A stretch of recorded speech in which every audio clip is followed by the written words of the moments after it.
अस्सलामुअलैकुम सामीन। 8 जुमादल उला है, 1 जनवरी है। खबर का उन्वान है हरियाणा के बीजेपी के वजीर के खिलाफ छेड़छाड़ के मामले में चंडीगढ़ थाने में मुकदमा दर्ज। खबर थोड़ी तफसील से सुनिए। हिंदुस्तानी हॉकी टीम के साबिक स्टार खिलाड़ी और मौजूदा हरियाणा के वजीर खेल संदीप सिंह पर खातून कोच से छेड़छाड़ के इल्जाम में चंडीगढ़ पुलिस ने मुकदमा दर्ज कर लिया है। चंडीगढ़ के एसपी से मुलाकात कर खातून कोच ने खेल मंत्री के खिलाफ शिकायत की थी। अब वजीर के खिलाफ मुकदमा दर्ज कर लिया गया है और पुलिस ने जांच शुरू कर दी है। अब सवाल यह है क्या दफात लगी हैं। चंडीगढ़ के सेक्टर 26 पुलिस स्टेशन में दफा 354, 354A, 354B, 342, 506 आईपीसी के तहत ये मुकदमा दर्ज किया गया है। इत्तला के मुताबिक 30 दिसंबर 2022 को खातून कोच ने चंडीगढ़ पुलिस हेडक्वार्टर पर जाकर एसएसपी से मुलाकात की थी और अपनी शिकायत दर्ज कराई थी। इसके बाद आला अफसरान ने यह मामला थाना 26 में जांच के लिए भेजा था।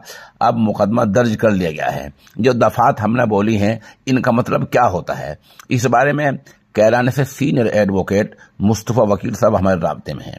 वो बता रहे हैं ये तमाम दफात ऐसी हैं जिनमें 7 साल से कम सजा है, ज्यादा से ज्यादा 7 साल, वरना उससे कम सजा है। अगर ऐसी दफात होती हैं तो उसमें पुलिस जांच करती है। पुलिस को लगता है कि गिरफ्तारी जरूरी है तो गिरफ्तार कर लेती है। जांच के बाद पुलिस को लगता है गिरफ्तारी जरूरी नहीं है तो बगैर गिरफ्तारी के भी पुलिस अदालत में चार्जशीट पेश कर देती है। उसके बाद मामला चलता रहता है। बहरहाल अब मामला आधा उधर है आधा उधर है। पुलिस जांच की बुनियाद पर गिरफ्तार कर भी सकती है और जांच की बुनियाद पर ही गिरफ्तार नहीं भी कर सकती है, ऐसा सीनियर एडवोकेट का कहना है। खबर को आगे लेकर चलते हैं।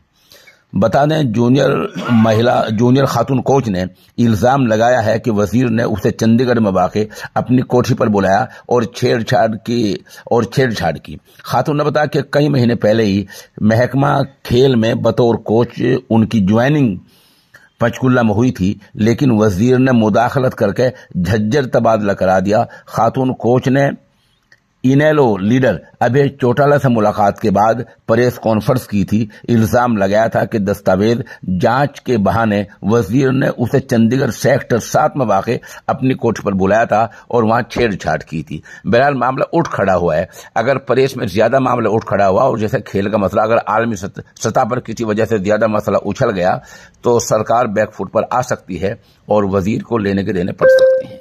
अब देखना यह है कि बीजेपी सरकार अपने वजीर को बचाने के लिए क्या करती है या कुछ नहीं करती है, बीच का रास्ता इख्तियार करती है। अगले चंद दिनों में ही मामला साफ हो जाएगा। वजीर गिरफ्तार होते हैं